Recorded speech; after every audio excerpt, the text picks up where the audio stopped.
अस्सलामुअलैकुम नाजरीन, Chilton life के साथ मैं हूँ आपकी मेज़बान बुशरा गुलफाम। तो आज मैं आपको लेकर आई हूँ खलीलुर रहमान कमर साहब के घर। तो आइए हम उनसे करते हैं कुछ मज़े की बातें। आप लोग मेरे साथ रहिएगा, आइए हम चलते हैं अंदर। अस्सलामुअलैकुम एवरीवन। सो हमारे साथ जो हैं खलीलुर रहमान कमर साहब मौजूद हैं। तो अस्सलाम वालेकुम सर, कैसे हैं आप? वालेकुम अस्सलाम। सर सबसे पहले तो बहुत शुक्रिया, आपने हमें अपनी इतनी बिजी रूटीन में से हमें टाइम दिया। उसके साथ साथ सर मैं आपसे पूछना चाहूँगी, आजकल आपकी क्या रूटीन है? कोविड फिर वापस आ गया, थर्ड वेव जो है कोविड की वापस आ गई है, तो उस हवाले से आप क्या कहना चाहेंगे? अब क्या रूटीन है आपकी? लाइक थोड़ा सा डिफरेंस तो आ गया होगा। हाँ, I am going slightly slow in writing, you know, it gives depression, तो वो सबको है। आई विश के ये खत्म हो जाना। पिछले साल की ईद भी हमने तकरीबन इसी तरह से गुजारी थी कि कोविड था, बाजारों में वो रौनक ही नहीं थी जो ईद के मौका पर हमें आमतौर पे देखने को मिलती है। तो इस साल भी यही लग रहा है कि इसी तरह से कुछ गुजारना है। हाँ, ऐसे ही होना है।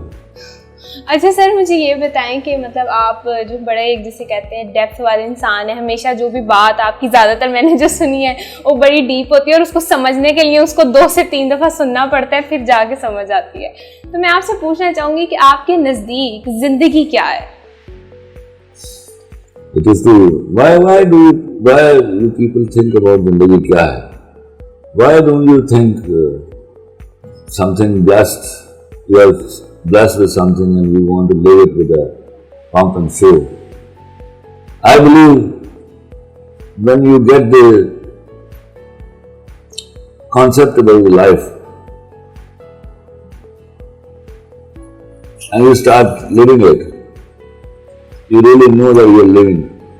Best is to live it yourself. Don't let any other person live it. Sir आपने कहा कि आप ये क्यों नहीं सोचते कि लाइक आप ब्लेस्ड हो? तो कुछ लोग कहते हैं कि यार हमारे पास खुश होने के लिए या खुश रखने वाला या रखने वाली कोई है ही नहीं और खुश होने की कोई वजह नहीं है, तो हम जिंदगी को कैसे जी सकते हैं? वजहें ढूंढनी पड़ती हैं, उनको खोजना पड़ता है और अपने हिस्से की खुशी। और ये पता कौन लोग हैं, मैं तुम्हें पहले तो बता दूं, जिनकी खुशी दूसरे लोगों के ऊपर डिपेंडेंट है ना, वो कभी खुश नहीं रहते। वो बहुत सारे उसमें ऐसे हैं जो अपने खुश होने के लिए किसी के दुखी होने को जरूरी समझते हैं। ऐसे लोग कभी खुश नहीं रहेंगे। जो लोग हसद के बगैर जीते हैं, उनके पास खुश रहने के हर सब जवाब मिल जाते हैं। तो दैट्स द इशू। हमने जिस कसरत के साथ इस मुल्क में हसद को पाला है, उसमें खुश रहने की गुंजाइश तरह कम नहीं, आप कह रहे हैं कंपटीशन, हसद, ये सारी चीजें बहुत ज्यादा है। Competition is something else. हसद इज कि आप एक तो काम कर रहे हैं, मेहनत भी कर रहे हैं और वो फ्रुक्टिफाई नहीं हो रहा, आपको उसके रिजल्ट्स नहीं मिल रहे। फौरन वापस मुड़ के देखिए कि आप ये काम करते हुए किसी को जीतना तो नहीं चाहते। अगर आप किसी को जीतना चाहते हैं तो फिर आप हार रहे हैं। आपका कहना है कि काम हमेशा वो करें जो आप अपनी सेटिस्फेक्शन के लिए करें, ना कि किसी को हराने के लिए।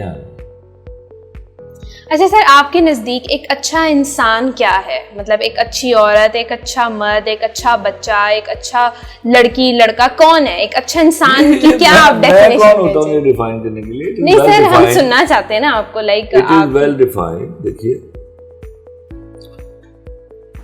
मेरे यहाँ somebody जो हलाल नहीं कमा रहा, मेरे लिए उससे घटिया आदमी कोई नहीं हो सकता। वो बाकी किसी भी डेफिनेशन पर पूरा ही नहीं उतरता। somebody who is not honest in his work, ये सबसे पहली मेरे पास और इतनी इंपॉर्टेंट रीजन है ये कि मैं इसके बाद जाके कहीं आदमी को, औरत को डिफाइन करता हूँ। तो एक हलाल और हराम को आप किस तरह से देखते हैं? आपने कहा जो हलाल रिस्क नहीं, हराम रिस्क कमा रहा है वो एक अच्छा इंसान नहीं है। जो हराम कमा रहा है, हराम कमा रहा है, तो इसकी आप किस तरह से इसको करेंगे डिफरेंशिएट हलाल और हराम को? It is well defined. भाई क्या करेंगे? वेल डिफाइंड वो है, लेकिन मतलब कुछ लोगों का देखें ना आप, जैसे माइंडसेट सब अलग है। मनी, अनअर्न्ड मनी मोस्टली हराम होता है।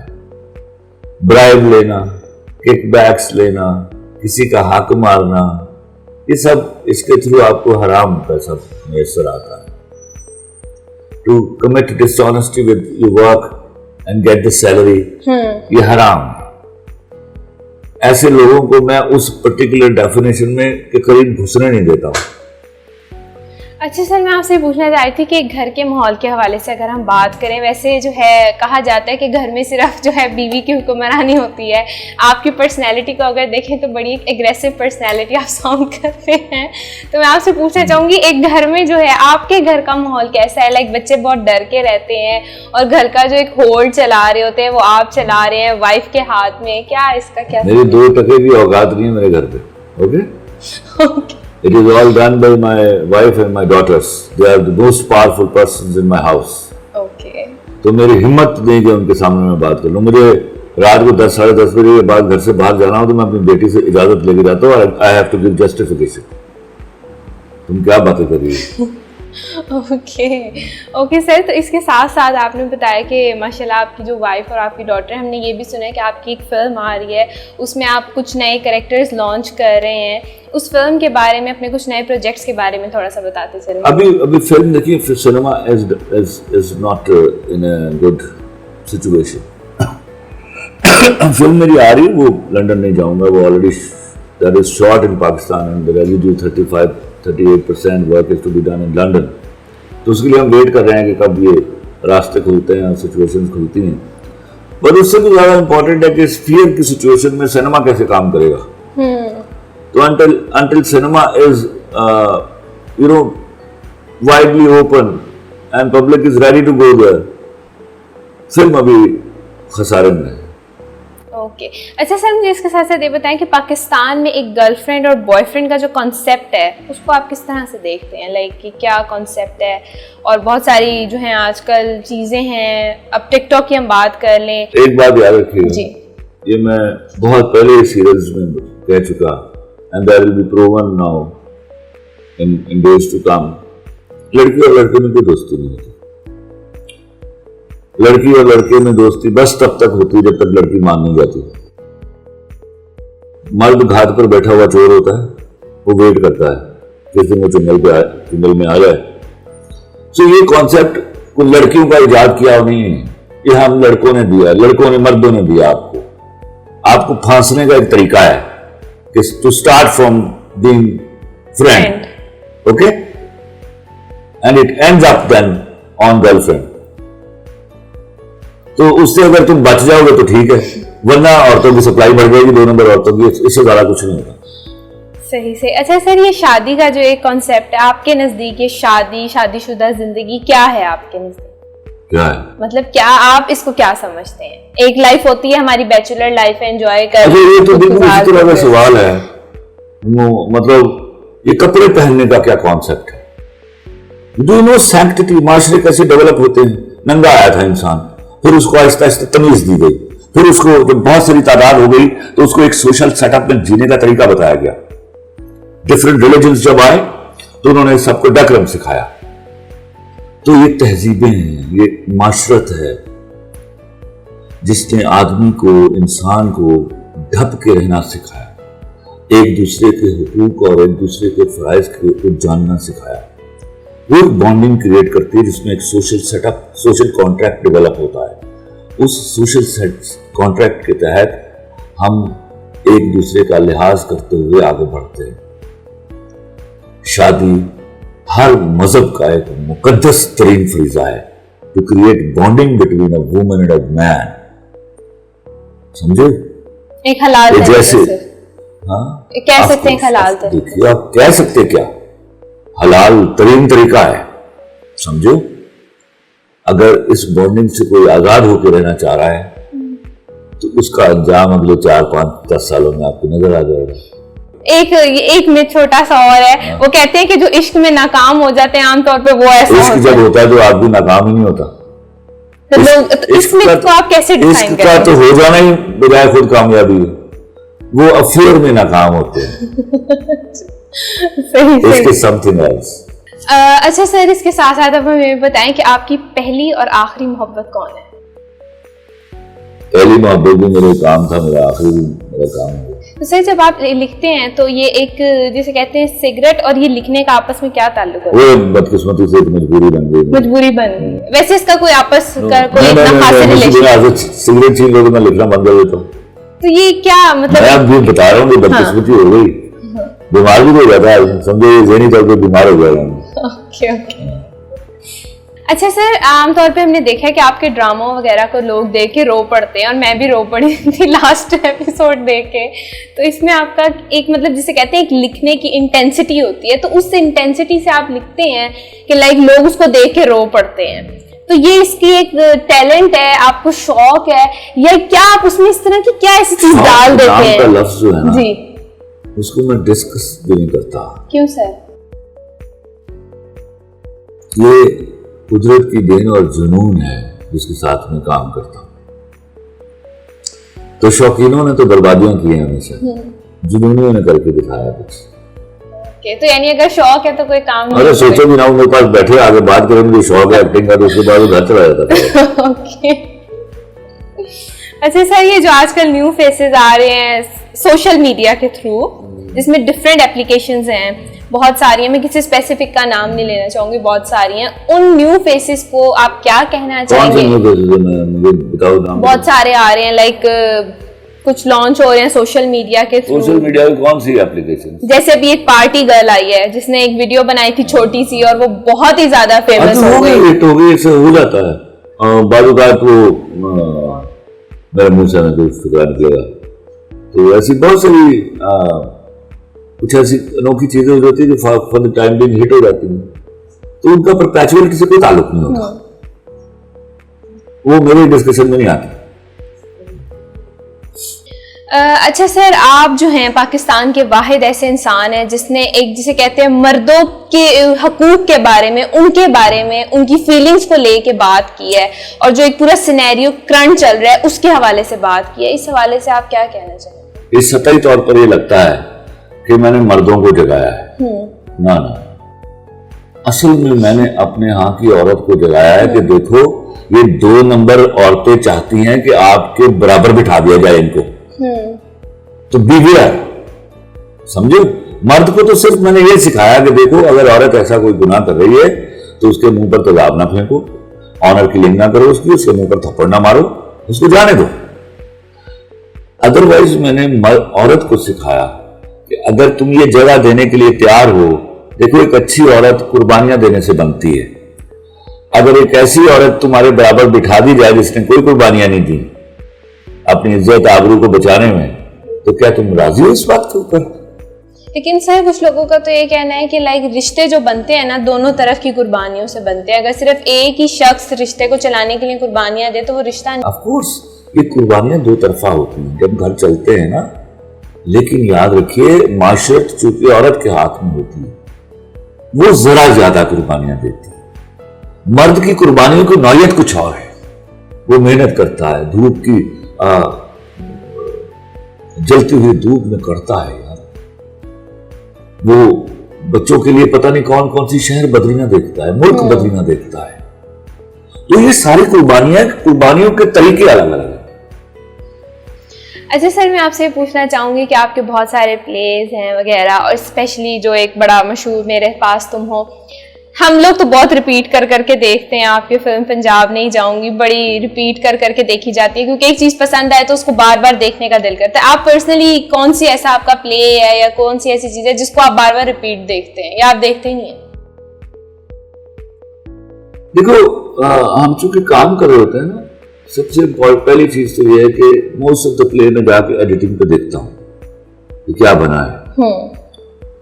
उसके बाद ये मेरी रूटीन रही है, कोई भी प्ले मेरा चल रहा हो तो मैं मोबाइल लेकर साथ बैठा होता हूँ, फिर जो अच्छे जिन्होंने अच्छा काम किया होता है उनकी तारीफें होती है, और जिन्होंने कोई गंद मारा होता है उनके साथ फिर सलूक होता है। ओके। अच्छा सर, आपको कुकिंग का शौक है? I am a wonderful cook.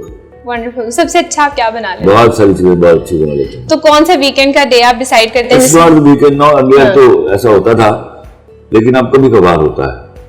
जब मेरे बच्चे बहुत प्यार आ जाए उनको मुझसे, तो कहते हैं हमें खाना बना के दो। सही सही। अच्छा सर, आपके नजदीक एतबार क्या है? ट्रस्ट, एतबार क्या है? अच्छा, अच्छी बात। देखो, I will not translate it. एतबार है किसी को मान लेना, एतबार है किसी के अंदर पहुंच जाना, पेनिट्रेट कर जाना और पता चला लेना, और जहां ये पता चलने में कहीं कोई गलती हो जाती है तो रिश्ते टूट जाते हैं। एतबार है एक अनदेखा ईमान जिसका टूट जाना बहुत बड़ी बदकिस्मती होती है।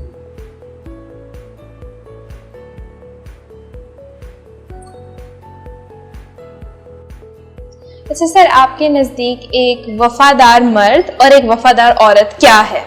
वफादारी क्या है आपके नज़दीक? वफादारी है जानबूझकर बेवफाई के सब मौके जाया कर देना। समझो? तो ये दोनों पर लागू है। दोनों पर लागू है, मर्द पर भी औरत पर। अच्छा सर, इसके साथ साथ मैं आपसे ये पूछना चाहूंगी कि कहते हैं कि एक जो दुखी इंसान होता है वो हंसता बहुत है, मुस्कुराता बहुत है। दुखी इंसान तो दुखी होगा बेचारा। कहते हैं कि अगर कोई अंदर से टूटा हो वो मुस्कुराता बहुत है। नहीं, सब मुस्कुराते हैं भाई, मुस्कुराए बगैर चारा नहीं। देखो एक बात समझो पहले, ये जो रोना और हंसना है ना, इसमें सारे एक दोनों में वही मसल इस्तेमाल होते हैं। अगर वो 200 मसल्स इस्तेमाल हो रहे हैं हंसने में, कहका लगाने में, तो 200 ही वही मसल्स रोने में इस्तेमाल होते हैं। तो बोथ गिव यू सेटिस्फैक्शन। आप रोकर भी सेटिस्फाई होते हैं और हंस के भी सेटिस्फाई होते हैं। तो फिर जो ये लोग कहते हैं इक्वली वेल, लोगों को पता ही नहीं हंसना रोना होता क्या है। सही। अच्छा सर, आपकी जिंदगी का कोई ऐसा वाकया जो आपने देखा हो जिसपे आप बड़ा खुश हुए और आपको वो आज तक याद हो कि यार ये मेरी लाइफ का एक मेमोरेबल चीज है, मेमोरेबल मोमेंट है? हजारों वाकयात हैं। 5वीं का मैं स्कॉलरशिप का इम्तहान दे के आया तो अब्बा ने वादा किया हुआ था कि तुम्हें शाही कला दिखाऊंगा। अच्छा। तो वहां से हम सीधा शाही कला पहुंचे। मैं मुगल हूँ बाई कास्ट। अच्छा। तो अब्बा जाके वहां लाइन में खड़े हो गए टिकट लेने के लिए। तो मैंने अब्बा ये क्यों कर रहे हैं? वो टिकट लेगा। मैं किस बात की टिकट? ये तो हमारा है। तो सब हंसने लगे, लाइन में लोग जो खड़े थे वो भी हंसने लगे। बेटा ये क्यों? मैंने कहा मैं नहीं दूंगा, और मैं नहीं गया। मैं शाही कला में उस वक्त पहली दफा गया जब मुझे उसका टिकट नहीं खरीदना पड़ता था। नेशनल अवार्ड था वहां पे 2001 में। तो there were people standing there to receive me. Okay,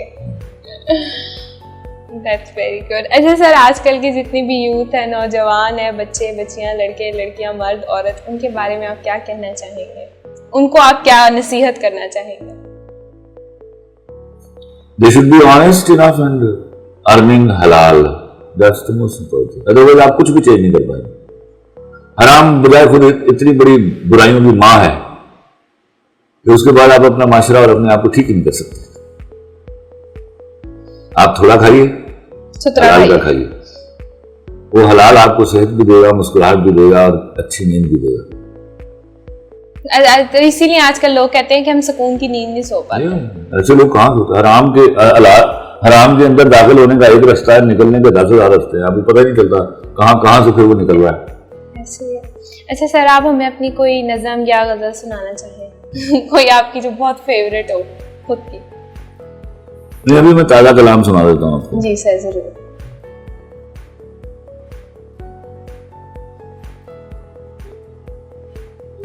भरोसा तुम पे सारा अब नहीं होगा। भरोसा तुम पे सारा अब नहीं होगा। मोहब्बत में गुजारा अब नहीं होगा। मेरी आंखों को लिखी अब गजाली, मेरी आंखों को लिखी अब गजाली। फकत तुम पे इस्तारा अब नहीं होगा। बिछड़ना है तो जाओ लेकिन ये समझ लो, बिछड़ना है तो जाओ लेकिन ये समझ लो, कोई ताल्लुक दोबारा अब नहीं होगा। मोहब्बत में नफा नुकसान दोनों का, मोहब्बत में नफा नुकसान दोनों का, मुझे ही बस खसारा अब नहीं होगा। आपकी लाइफ में कोई ऐसी लव स्टोरी गुजरी थी जो नाकाम रह गई हो या कुछ? मैंने कहा लव जब होता है, मोहब्बत जब होती है, वो नाकाम होती नहीं है। यहाँ तो सब रो रहे हैं कि वो फिर नाकाम होते हैं, बताया मैंने। ये तो मोहब्बत और इश्क में क्या फर्क है फिर? मोहब्बत और इश्क में कोई फर्क नहीं है, फेयर में फर्क है। अच्छा वैसे सर, मुझे आपकी बातें सुनने के बाद ऐसा लग रहा है कि जो दिल टूटे आशिक है उन्हें लाजमी आपके पास एक दफा आना चाहिए। मैंने उनको बिल्कुल भी मेरे पास नहीं आना चाहिए। मैं दिल टूटने को मानते ही नहीं, जहन्नुम में जाए वो जाके। They are wasting their bloody time. मोहब्बत से ताकत लेते हैं, मोहब्बत को अपनी ताकत बनाते हैं, ना कि कमजोरी बनाने। यस, आप एक लड़की के लिए या एक लड़के के लिए आप खानदान माँ बाप की इन्वेस्टमेंट जाया कर देते हैं। बिल्कुल। जो चला गया सलाम दीजिए उसको, थैंक यू बोलिए उसको, और आने वाले को वेलकम। जी आने वाले को वेलकम। अगली दफा चुनने में जरा गलती ना कीजिए, कोशिश कीजिए मतलब जो गलतियां पहले हुई वो ना दोबारा कीजिए। ओके। और पहली आखिरी मोहब्बत कोई नहीं होती है? ऑफ कोर्स नहीं होती। मोहब्बत एक ही होती है, लोग बदल जाते हैं। आपको चुनने में, हम इंसान है ना, हम चुनने में गलती कर देते हैं। तो एक गलत आदमी, गलत लड़की अगर हमने चुन ली है तो भाई सलाम पेश कीजिए उसको, दरवाजा खोलिए, एक बुके दीजिए उसको, जाइए और किसी उसको ढूंढिए जिसके लिए मोहब्बत है, उस मोहब्बत को जो डिजर्व करता है। तो thank you so much sir again, हमें बहुत अच्छा लगा आपसे बात करके। मुझे पर्सनली बहुत अच्छा लगा, शायद आपको अच्छा लगा नहीं पता नहीं, लेकिन मुझे बहुत अच्छा लगा। और सबसे ज़रूरी सर, आपने हमें अगेन अपना टाइम दिया, उसके लिए बहुत ज़्यादा शुक्रिया। आई होप कि आप तमाम देखने वालों को भी बहुत अच्छा लगा होगा। मज़ीद इस तरह की वीडियोज़ देखने के लिए हमारे साथ जुड़े रहिएगा। तब तक के लिए अपनी मेज़बान बुशरा गुलफाम को दीजिए इजाज़त। खुदा हाफ़िज़।